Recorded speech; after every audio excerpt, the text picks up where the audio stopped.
नमस्कार, मैं हूं संजय शर्मा। आप देख रहे हैं 4PM यूपी। ये हो क्या रहा है?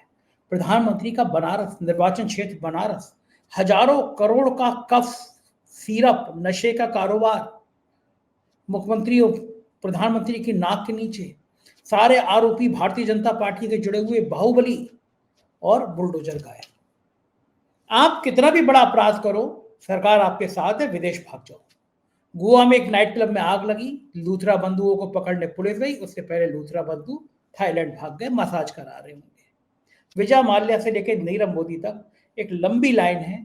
सरकार के संरक्षण में बड़ी बड़ी बातें होती रहती है, वापस आएंगे वापस आएंगे। ठन ठन गोपाल दाऊद इब्राहिम 2014 से आ रहा है, आज तक नहीं आया। दैनिक भास्कर के राजनीतिक संपादक केपी मलिक से मैंने बड़ी विस्फोटक बातचीत की है, आपको अच्छी लगेगी। चैनल को 4PM यूपी को सब्सक्राइब करिए, ज्वाइन करिए। चलते हैं केपी मलिक के पास। 4PM न्यूज नेटवर्क में बहुत बहुत स्वागत है आपका केपी मलिक साहब। बड़े स्मार्ट, धन्यवाद संजय जी, बड़े धन्यवाद। स्मार्ट लग रहे हैं आप, कोट बहुत बढ़िया लग रहा है आपको। सबसे पहले आपको बहुत बहुत बधाई, आपको दिल्ली में भारत गौरव सम्मान मिला है। आपकी पत्रकारिता को सलाम, आपकी बहादुरी को सलाम। और इस संस्था ने बहुत अच्छा चयन किया है कि आप जैसे पत्रकार को वास्तव में भारत गौरव लायक हैं। आप इतना बेखौफ होके बढ़िया से बोलते हैं, तो आपको बहुत बहुत बधाई, पुनः बधाई। और कम से कम मेरी दावत उधार आपके लिए, दावत जरूर। धन्यवाद धन्यवाद। चलिए जी, आज की चर्चा शुरू करते हैं। भारत में कोई बड़ा अपराध करो और फिर अगर सरकार से थोड़े नजदीकी संबंध हो, ब्यूरोक्रेट से अच्छे संबंध हो, तो तुरंत भारत छोड़ के भाग जाओ। गोवा के एक नाइट क्लब में आग लगी, 25 लोग मारे गए, जल गए। बहुत दर्दनाक हादसा था। दिसंबर में पूरी दुनिया के लोग गोवा आते हैं, मैं भी गया था एक बार दिसंबर में। बड़ा भरा होता है, बहुत भीड़ होती है दिसंबर में, गोवा पूरा फुल होता है। एक क्लब में पता चला लापरवाही की ढेर सारी चीजें सामने आई। लूथरा बंधु थे, दिल्ली के थे। आजकल बड़े बड़े नौकरशाहों ने, पॉलिटिकल लोगों ने भी गोवा में बड़े बड़े रेस्टोरेंट खोल रखे हैं। स्मृति ईरानी की बिटिया का भी एक बार जिक्र आया था, उनका भी रेस्टोरेंट गोवा में था और उसके खाने को लेकर बड़ी चर्चा देश भर में हुई थी। तो साहब, होना ये चाहिए था कि लूथरा बंधुओं को गिरफ्तार किया जाना चाहिए था। उपार कांड आपको दिल्ली का याद होगा। लेकिन भाई लोग इंडिगो के विमान से, जो इंडिगो की फ्लाइटें रद्द हो रही हैं और इंडिगो की फ्लाइट रद्द होने पर बाकी फ्लाइटें 3 गुना किराया कर दे रही हैं, वो भाई लोग इंडिगो की फ्लाइट से थाईलैंड भाग गए, इंडिया छोड़ के। मैं ये समझ नहीं पा रहा, चाहे विजय माल्या हो, नीरव मोदी हो, एक लंबी लंबी सूची है। ये सब देश छोड़ के भाग जाते हैं, सरकार को पता ही नहीं होता कि ये लोग देश छोड़ के भाग सकते हैं। मतलब जब घटना हुई तो जो भी अपराधी होगा देश छोड़ के जा सकता है, तो कम से कम उस समय सूचित कर दो, एयरपोर्ट पे तस्वीर भेज दो। यह सरकार की सांठगांठ होती है, बेटा इस समय निकल लो इंडिया से, बाद में मामला ठंडा ठंडा हो जाएगा, ठंडा पड़ जाएगा। फिर बड़ी बड़ी बातें होती हैं, हम इंटरपोल से बुलाएंगे। दाऊद इब्राहिम 2014 से आ रहा है, आज तक ये सरकार बनेगी और दाऊद इब्राहिम को पकड़ के बुला लेंगे, और आज तक वो आ रहा है। ये विदेश में भागने का चलन कैसे है? और सरकार सोती रहती है, यहाँ तो घुसपैठी चिल्लाती रहती है, और यहाँ के अपराधी थाईलैंड भाग जाते हैं। क्या होता है, क्या हो रही है सरकार? मलिक साहब, आपके संपर्क ज्यादा है सरकार में, जरा बताइए, कुछ लोगों को जानकारी दीजिए। संजय जी हैरानी इस बात की है कि आजकल अगर 25-50 आदमी कहीं मर जाए तो सरकार के कान पे कोई जू नहीं रेंगता। आप देखिए कि एक पुल टूट जाता है गुजरात में, अभी लगभग 200 से 250 लोग मर गए। अभी एक एयरलाइन क्रैश कर गई, कोई जांच नहीं, कुछ नहीं, कोई रिजल्ट आया नहीं। अभी दिल्ली में इतना बड़ा धमाका हुआ, उसमें लगभग 1.5 दर्जन लोग मारे गए। उससे पीछे आपने पहलगांव का मामला देखा। तो यहाँ पे ये 10, 20, 50 आदमी मरना कोई बड़ी बात नहीं है, और थोड़े दिन हो हल्ला होता है, उसके बाद सब चुप बैठ जाते हैं। यहाँ जो असली मुद्दा पार्लियामेंट में चल रहा है, आप देख रहे हैं कि वंदे मातरम पे बहस चल रही है। यहाँ बाकी मुद्दों की नहीं, वंदे मातरम पे भी हम आएंगे बाद में। लेकिन अगर हम देखें गोवा का जो क्लब था, जो नाइट क्लब था, पहली बात तो ये हुई है कि वो बिल्कुल इलीगल तरीके से चल रहा था। वो मानकों को ही पूरे नहीं करता। उसको परमिशन कैसे मिल गई, उसको लाइसेंस कैसे मिल गया? वहां देश ही नहीं, विदेशों के भी टूरिस्ट आते हैं गोवा में, आप जानते हैं। और ऐसी जगह पे इस तरह की घटना होना, और जहां लोगों को फ्लाइट नहीं मिल रही है, आप डेली देख रहे हैं कि सैकड़ों फ्लाइटें कैंसिल हो जा रही हैं। इंडिगो की फ्लाइट में उन लोगों का चले जाना, ये सबसे बड़ी हैरानी की बात है। अरे भाई, उनको कैसे टिकट मिला होगा? उनको कैसे प्रबंध किया होगा? कई लोगों ने कहा नहीं नहीं वो चार्टर्ड प्लेन से चले गए होंगे। अरे हमने कहा भैया इंडिगो की फ्लाइट से गए हैं बाकायदा, और अगले दिन गए हैं चौड़े होकर, किसी ने कुछ नहीं पूछा उनको। और जैसे ही वो घर से निकल के चले गए, पुलिस ने उनके घर पे छापा मार दिया। जब तक वो घर में रहे तब तक पुलिस इधर उधर घूमती रही, और जैसे ही घर से फोन गया भाई चले गए आ जाइए तत्काल, तो पुलिस उनके घर पे क्या नूरा कुश्ती हो रही है। एक आम आदमी अगर छोटी सी घटना कर दे, संजय जी, अगर गलती से एक आदमी उसकी गन्ने की या आपके धान की पुआल जला दे, अरे भाई साहब पुलिस आ जाएगी और किसान को उठा के ले जाएगी थाने में, और देलट देलट और उसको थाने में बंद कर देगी। और इधर देखिए आप, कुछ नहीं है। पुलिस जो है उनको भोजन करा रही है। जो उसके मैनेजर मैनेजर भी पकड़े गए हैं, वो बता रहे हैं कि उनकी भी पुलिस खूब आवभगत कर रही है। मरने वाले मर गए, जाने वाले चले गए। 25 लोग आग में झुलस के मर गए, धुएं में दम घुट के मर गए। जो वहां कुछ कर्मचारी थे, जो बेचारे नौकरी की तलाश में थे, नौकरी छोटी मोटी कर रहे थे, वो मर गए। 2 तो सगे भाई संजय जी मर गए। उनका परिवार आगे कैसे चलेगा? किसी को कोई चिंता नहीं है। हमारी सरकार का जो कान में तेल डाल के जो सरकार सोई हुई है, और आज भ्रष्टाचार का इतना बड़ा बोलबाला है, अब लोगों ने इस पे विचार करना ही छोड़ दिया, लोगों ने सवाल पूछने ही छोड़ दिए, क्योंकि सब जानते हैं कि कुछ जवाब आना ही नहीं है। आप मुझे बताइए कि सरकार का कोई जवाब आया हो? खबरें जरूर आ रही हैं। खबरें ये आई कि उस नाइट क्लब पे अब बुलडोजर चला दिया गया। भाई बुलडोजर चला के क्या करेंगे? तो जल के वैसे ही खंडर हो गया। आप उस पर बुलडोजर चला के क्या दिखाना चाहते हैं, क्या बताना चाहते हैं, क्या संदेश देना चाहते हैं? आपकी सरकार ने ही उसको लाइसेंस दिया, आपकी सरकार ने ही उसको परमिशन दी, तो वो नॉर्म्स क्यों नहीं पूरे करे उसने? ये कौन पूछेगा? तो सरकार में भ्रष्टाचार चल रहा है। दूसरा, अब जो कहानी बन रही है, कहानी ये बन रही है कि हम इंटरपोल से संपर्क कर रहे हैं, हम विदेशी सरकार से संपर्क कर रहे हैं, उनको वापस लिया जाएगा। भैया इनको तो 2 ही दिन हुए गए हुए, इनको कैसे वापस ले आओगे? पहले जिनको 10-10 साल, 5-5 साल, 8 साल हो गए हैं, पहले उनको तो ले आओ इंटरपोल से। विजय माल्या जी गए हुए हैं, देश का धन्यवाद करके, देश पे एहसान कर रहे हैं। नीरव मोदी जी गए हैं, मोदी जी गए, मोदी जी गए हैं ना। तो मोदी जी कौन होते हैं, कहां से, वो भी पता ही है आपको। तो मोदी जी गए हैं, दूसरे तमाम, एक ललित मोदी जी उनसे पहले गए हुए हैं। तो ये जो मोदी जी गए हैं, ये जो विजय माल्या जी गए हैं, ये जो बाकी लोग गए हैं, पहले इनको तो ले आओ। आपने दाऊद का नाम लिया, दाऊद को लाना तो इनके बूते की बात है ही नहीं। दाऊद को तो आप भूल जाइए, लेकिन जो छोटे दाऊद हैं, इनको ले आइए आप। लूथरा बंधु हो चाहे दूसरे लोग हो, यहाँ अपराध करो और चुपचाप निकल लो, कोई पूछने वाला नहीं है। संजय जी, ये दुर्भाग्य सिर्फ आम आदमी के लिए है, बाकी लोगों के लिए नहीं है। आपके स्टेट की मजेदार बात सुनिए आप। यूपी में 3 दिन बचे हुए हैं अभी, एसआईआर जो आपके यहाँ चल रहा है। चुनाव आयोग जो है, लगभग 18% लोगों ने फॉर्म ही वापस नहीं करे चुनाव आयोग को। अब चुनाव आयोग 3 दिन में कौन सा तीर चलाएगा कि वो फॉर्म भर के वापस आ जाए? और अगर 17-18% फॉर्म वापस नहीं आए, इसका मतलब हो गया 25 करोड़ जनता में से कि करीब 2.5 से 3 करोड़ लोगों के वोट कटेंगे। तो 2.5 से 3 करोड़ वोट ये किसके कटेंगे? ये कौन लोग हैं? ये कहां से आ रहे हैं? ये जेनजी तो नहीं है जो कह रहे वोट का कोई मतलब ही नहीं है।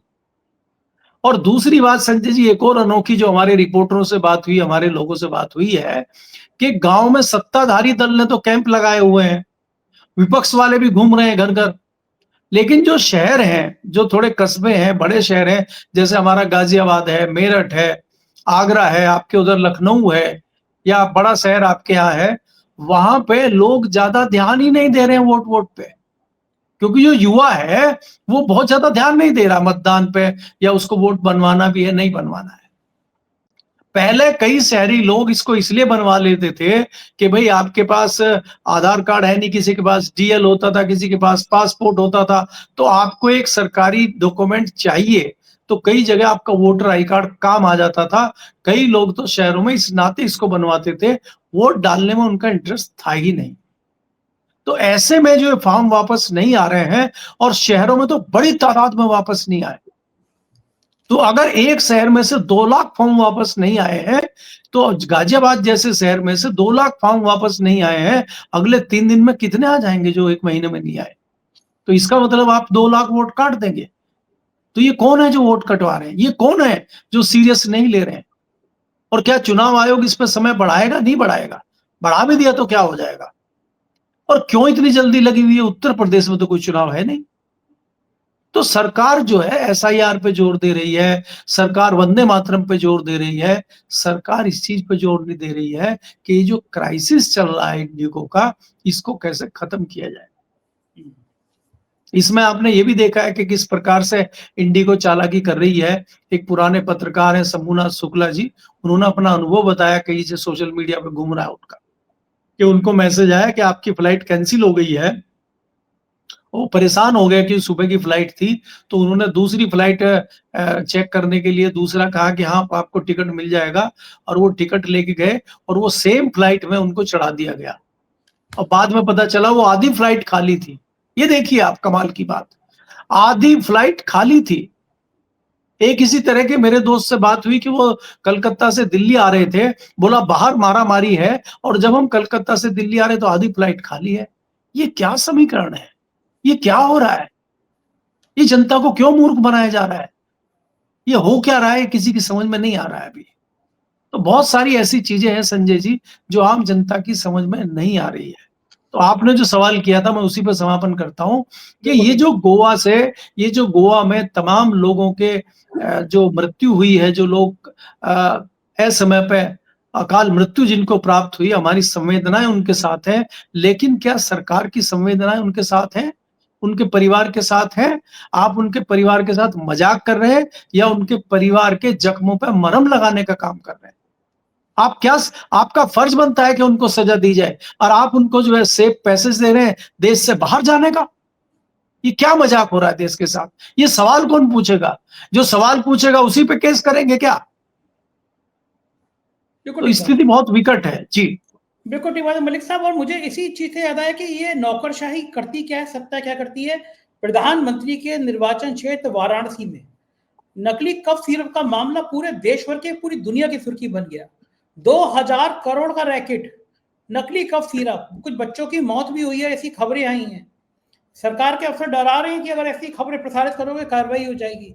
लेकिन बनारस में सिंडिकेट है, उस सिंडिकेट के नेताओं के, बीजेपी के नेताओं के संग, खुद मुख्यमंत्री के संग फोटो वायरल हो रहे हैं। एक सुना है करोड़ों रुपए की गाड़ी एक कैबिनेट मिनिस्टर को दी गई, क्योंकि जो मुख्य आरोपी है, जो दुबई भाग गया आरोप है, वो एमएलसी बनाने की प्रक्रिया में था। 100 करोड़ रुपए खर्च, उससे कहा गया था 100 करोड़ रुपए खर्च करो, हम तुम्हें एमएलसी बना देंगे। और दूसरे जो बाहुबली हैं ब्रजेश सिंह, उनको लग रहा था मेरे इलाके में बनारस में एक चेला एक ऐसे डेवलप हो रहा है, धनंजय सिंह करा रहे हैं। जितने आरोपी थे उनके सबके धनंजय सिंह के संग फोटो, और धनंजय सिंह के मुख्यमंत्री जी के करीबी फोटो, उनके करीबी नेता हैं ही हैं।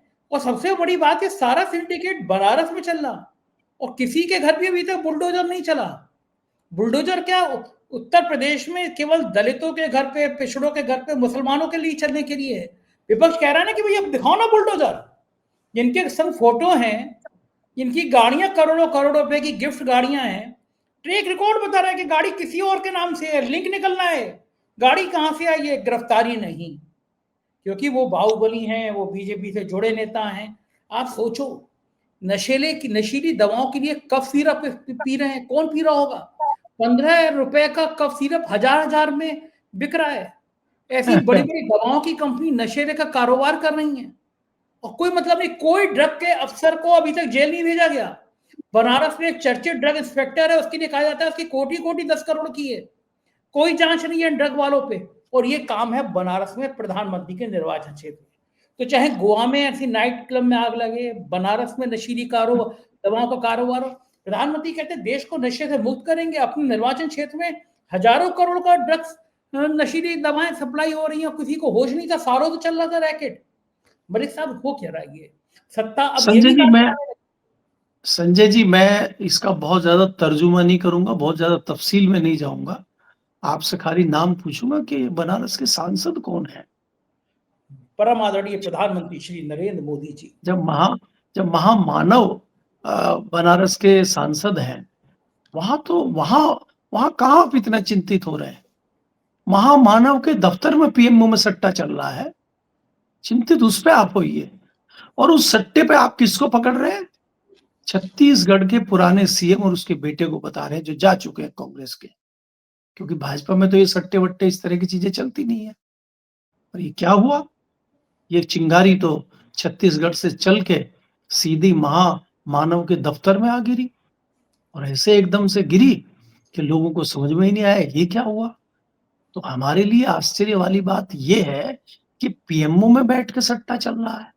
आप बनारस की बात कर रहे हैं। मैंने पिछले साल एक रैकेट का खुलासा किया था। नकली सीबीएसई की किताबें छप रही हैं मेरठ में, और भारतीय जनता पार्टी के क्रांतिकारी नेता हैं जिनके उसमें संरक्षण में वो किताब छापी जा रही है। हमने वो आर्टिकल छापा, हमारे ऊपर चौतरफा दबाव, चौतरफा जो जो हो सकता था वो हुआ। हमारा आर्टिकल भी छपा, सर्कुलेट भी हुआ, उस पर हो हल्ला भी हुआ, लेकिन सरकार की कान पे जू नहीं रहेगी। सब चुपचाप मामला चल रहा है, और तेज धड़ाधड़ किताबें अभी दुगनी रफ्तार पे छप रही हैं। और हमें लोग चिढ़ा रहे हैं कि मलिक साहब कुछ उखाड़ लिया आपने। अब बताइए भाई, हमने कहा हम क्या उखाड़े? हम कोई सरकार है? हम कोई इंस्पेक्टर हैं? अरे हम पत्रकार हैं, और पत्रकारों का काम है कि कोई जानकारी कहीं मिली उसको जनता तक पहुंचाएं, उसको मुख्यमंत्री तक पहुंचाएं, उसको संबंधित विभाग तक पहुंचाएं, सरकार तक पहुंचाएं। और भाई मैं इससे ज्यादा क्या कर सकता हूं कि मैंने अपना आर्टिकल ट्वीट करके उसमें योगी जी को, चीफ सेक्रेटरी को, सरकार को, डीजीपी को, मंत्री को, सबको भेज दिया है। इससे ज्यादा मैं और क्या कर सकता हूं? क्या मुझे साइन करने थे क्या? तो इसलिए यहां पे कुछ भी कहना, कुछ भी सुनना अब संजय जी बेईमानी लगता है। आप देखिए क्या मजाक हो रहा है। उत्तर प्रदेश में गो हत्या पे बैन है, तो क्या आप कह सकते हैं कि कोई एक भी गो हत्या नहीं हो रही उत्तर प्रदेश में? पशु कटान कहां चल रहा है? ये कौन से अंधेरे में चल रहा है? ये गाय कहां कट रही है? भैंसे कहां कट रहे हैं? परमिशन 10 भैंस काटने की है, 100 काट रहे हैं। ये कौन देखेगा? ये कौन पूछ रहा है? आपने भैंसे काटने की परमिशन ली हुई है, वहां गाय भी कट रही हैं, कौन टॉर्च मार के देखने जा रहा है? संजय शर्मा की ड्यूटी लगी हुई है क्या वहां? वहां पता चला कि भारतीय जनता पार्टी के लोग ही हैं। अब जो पहले पैसा दूसरी तरफ जा रहा था, इधर आना शुरू हो गया है, और आंखें बंद और जय श्री राम करिए और जाइए, या माल चढ़ाइए। ये जो लड़ाई आपने देखी थी पीछे, जो गाजियाबाद में लड़ाई चल रही थी, लोनी में जो लड़ाई चल रही थी, और तलवारें लेकर गई थी भारतीय जनता पार्टी के नेताओं में और वहां के एसपी में, वो काहे की निकल गई थी? वहां क्या था ऐसा लोनी में, गाजियाबाद में, जमुना के खादर में, जहां कुछ है ही नहीं? वहां यही तो खेल था। खेल पैसे का है। पैसा कहां से आए, वो किस मद में आ रहा है, वो छोड़ दीजिए। संजय जी, ड्रग्स का धंधा हमने कभी सुना भी नहीं था। दिल्ली में आपको हर दुकान पर ड्रग्स मिल जाएंगी। स्कूल, कॉलेज, छोटे बच्चों के स्कूल के बाहर जो टॉफी की, स्टेशनरी की दुकानें हैं, वहां उपलब्ध है ड्रग, दिल्ली जैसी जगह में। दिल्ली में कल एक जज को पीट दिया गाड़ी में से उतार के। जो दिल्ली में अपने घर से कोर्ट जा रहे थे, उन जज को उतारा और खूब पीटा, और पीट के चले गए वो। ये कहीं वहां उसकी मणिपुर की घटना नहीं है ये, या आपके उत्तर प्रदेश के संभल की है, या उसका जो आपका बिल्कुल बॉर्डर पे बनारस से आगे वो छोटा जिला है, वहां की घटना नहीं है। ये दिल्ली की घटना है। पुलिस क्या कर रही है, प्रशासन क्या कर रहा है? कुछ नहीं। जय श्री राम बोलना है, जय श्री राम बोलते ही बस समझिए आप सर्टिफिकेट आ गया, अब आपको कुछ नहीं कहेगा। हंसी में याद करिए, जब आपके एक महामहिम मंत्री गए हैं दिल्ली से इंपोर्ट करके लखनऊ में उनको मंगाया गया, वो पावर मिनिस्टर हैं। जब वो कुछ व्यापारी आए कि साहब 21 घंटे लाइट की कटौती हो रही है, बच्चे परेशान है, धंधा नहीं चल रहा, फैक्ट्री नहीं चल रही। फिर दूसरे ने कहा साहब फैक्ट्री नहीं चल रही है, बोला है, बोला फैक्ट्री नहीं चल रही, बिजली कम आ रही, बोला बोलो जय श्री राम। जय श्री राम बोला और गाड़ी में बैठ के चले गए। क्या जय श्री राम जो है ये सर्टिफिकेट है? और क्या राम भगवान ने कह दिया है कि आपको बिजली देने की कोई जरूरत नहीं है? क्या राम भगवान ने कह दिया है कि बिल्कुल बिजली नहीं देनी? क्या राम भगवान ने कह दिया कि करप्शन, भ्रष्टाचार दबा के करना है? क्या भगवान राम ने आपको सर्टिफिकेट बांट दिए हैं? ये हो क्या रहा है? और भक्तजन है, भक्ति चल रही है उनकी, उनको भी कोई चिंता नहीं है। एक व्यापारी ने कहीं शिकायत की हो, एक व्यापारी ने कोई विरोध किया हो, तो आप बताइए। तो जब जनता खुश है, तो बाकी लोग क्या करेंगे? संजय जी जिसका मरता है, अब चाहे आप बुलडोजर बिहार में देखिए, चाहे बुलडोजर दिल्ली में देखिए, जब बुलडोजर ये तो देखिए जहां भारतीय जनता पार्टी की सरकार होती है, बुलडोजर तो वहीं चलते हैं। तो जो कई ऐसे चपेट में आए जो अंधभक्त थे भारतीय जनता पार्टी के साथ 20 साल से थे, जब उनके घर पे बुलडोजर चला तब उनकी नींद खुली, कुंभकर्णी नींद। अरे भैया, हमारे घर पे चल के, हम तो भाजपा के हैं। अरे तो क्या हो गया भाई, एक आध तो गेहूं के साथ तो घुन भी पीसता है ना, तो आप घुन हो, पीसो। तो यहाँ पे कुछ नहीं हो सकता, ना जनता पूछने वाली है, ना कोई पूछने वाला। सरकार मजे ले रही, सरकार को पता है कुछ होना जाना नहीं है। जिनकी हम बात करते थे कि नौकरशाह को आपने केंद्र मंत्री बनाया हुआ है, अब उनके परमिशन की बारी चल रही है। बिल्कुल आप ठीक बात देखिए है ना, ये। एक जहां एक आध नौकरशाह नपने वाले हैं, जिनका दो का नाम आ रहा है नपने में, जो तीसरे वाले नौकरशाह है उनका प्रमोशन हो गया है, और उनको पहले नंबर 1 नंबर 2 की बात होती थी, अब नंबर 3 की बात भी होने लगी। अरे भाजपा में कोई नंबर 3 भी है? वो नहीं है जो 30 साल से 40 साल से भाजपा में है, या वो नहीं है जो 4 बार से 5 बार से 7 बार से सांसद है भाजपा के, वो नहीं है। एक नौकरशाह है क्रांतिकारी, उनके पास 2 मिनिस्ट्री हैं, और वही अश्विनी वैष्णव। प्रधानमंत्री के, हाँ, अश्विनी प्रधानमंत्री के वैष्णव। नाक, कान, आँख सब वही बने हुए हैं। अश्विनी वैष्णव की लॉटरी लगी हुई है। जी, जी, चाहे आप जितने एक्सीडेंट हो जाएँ, रेलवे में जितने लोग मर जाएँ, कोई इस्तीफा उनका नहीं होगा। इस्तीफे का जो बात करेगा उसका इलाज हो जाएगा फिर। अगर बिल्कुल ठीक पत्रकार बात ने है। गलती से कर लिया, उसका इलाज हो जाएगा। हमें बिल्कुल ठीक नोटिस है भेज मेरा। दिया, हमें भेज मेरा दिया गया है, ईमेल आ गया है कि आप अपने तथ्य जमा कराइए। हमें भी थोड़ा फर्जी पत्रकारों की सूची में डाल दिया गया है कि अपने कटिंग वगैरह और ये सब लेके पर्सनली उपस्थित हो जाइए आप। अब हमें 2-4 दिन में वहां उपस्थित होना है पीआईबी में जाके। ये बहुत ही हाल है। सही है, बहुत ही सही है। जी। चलते हैं जरा जय श्री राम से वंदे मातरम में बात कर लें। सदन में तो कांग्रेस ने धुलाई करके रख दी, साबित कर दिया कि आरएसएस तो का कोई आजादी में योगदान नहीं था। कभी संजय सिंह ने कहा इनमें 4 नेताओं का नाम बता दो जिन्होंने वंदे मातरम कह के गिरफ्तारी दी हो। इतनी धुलाई हो जाएगी बीजेपी की, वंदे मातरम को लेकर सोचा नहीं होगा बीजेपी ने। आपका क्या मानना है? संजय जी आप देखिए, सबसे पहले तो बहस की बात तो बाद में है। मेरे को तो ये हंसी आ रही है और कई बार अजीब भी लग रहा है कि कल तक तो आप ये कहते थे कि भारत में रहना होगा तो वंदे मातरम कहना होगा। फिर आपने एक क्या करा कि सदन से पहले आपने एक नोटिस जारी कर दिया कि भाई हाउस में जयकारा नहीं लगेगा वंदे मातरम का, है? ये क्या हुआ? और अब आप जो है 10 घंटे की बहस चल रही है वंदे भारत पे, वंदे भारत ट्रेन और वंदे मातरम नारा इस पे चल रही है। ये इंडिको पे भी चला लो कुछ, ये जो इंडिको चल रही है इस पे भी कोई बहस हो जाए। आप क्यों बहस कर रहे हैं इस पे? आप उलझाना चाहते हैं देश को, विपक्ष को। जैसे कई बार क्या होता है कि कोई बड़ी दुर्घटना घटना होनी होती है, पुराना फॉर्मूला है, हमारे बुजुर्ग बताते हैं कि जब युद्ध होता था तो 10-20 आदमी को किसी दूसरी तरफ भेज दिया जाता था कि लोग उधर अट्रैक्ट हो जाएं और इधर से हमला हो जाए। तो आपने क्या कर दिया कि वंदे मातरम पे बहस छेड़ दी है संसद में, ताकि ध्यान लोगों के सब डाइवर्ट हो जाए। और आप वंदे मातरम बता के आप एंट्री कहाँ करना चाह रहे हैं? वेस्ट बंगाल में, क्योंकि वहां चुनाव है। वहां पे एक आपने कबीर साहब को भेज दिया है। अब वो कबीर साहब हैं, वो तो बनारस में बैठते थे, मोदी जी ने बताया था। कबीर और रविदास और अपने वो सूरदास और वो जो अपने गुरु नानक जी हैं, सब मिल बैठ के विचार विमर्श करते थे। तो वो कबीर साहब जो है अभी वेस्ट बंगाल चले गए हैं और वहां वो मस्जिद बनाने वाले हैं, बाबरी मस्जिद। अब बताइए, एकाएक बाबरी मस्जिद उनको याद आ गया। पता चला वो कुछ दिन भारतीय जनता पार्टी में भी रहे थे, ममता बनर्जी ने निकाल बाहर उनको किया था। तो ये कहां से क्या कर रहे हैं?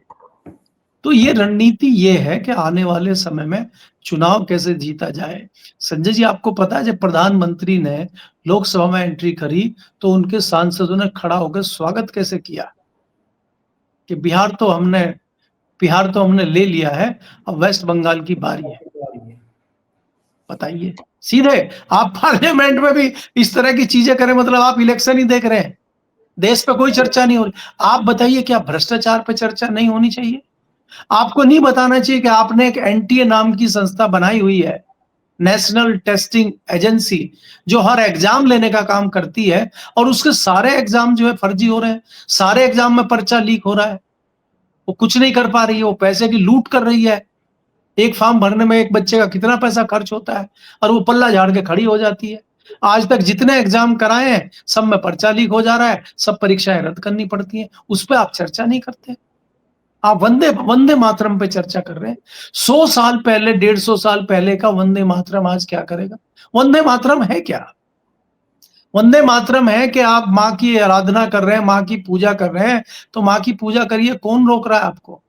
तो आप माँ की पूजा करने के लिए आपको पार्लियामेंट में नाटक करने का जरूरत क्या है?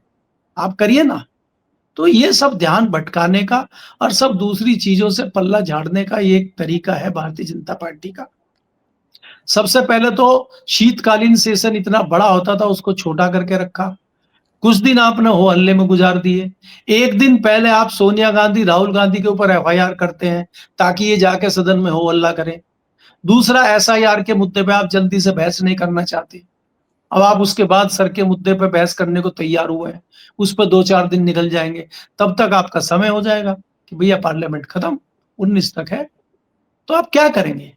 आपने देश के मुद्दे, आपने देश की भलाई के बिल, या देश की भलाई में आपने क्या-क्या किया, क्या-क्या आप करना चाह रहे हैं, उस पे कोई ध्यान है? उस पे कोई रोड मैप है? कुछ नहीं है। सिर्फ नूरा कुश्ती देश में चल रही है और देश को भरमाया जा रहा है।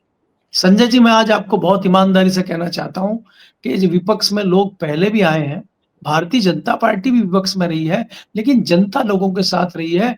विचारधारा कुछ लोगों की भारतीय जनता पार्टी की हो सकती है, कुछ की कांग्रेस की हो सकती है, लेकिन अगर आप देश को मूर्ख बनाने का काम करेंगे तो लोग आपसे नफरत करने लगेंगे।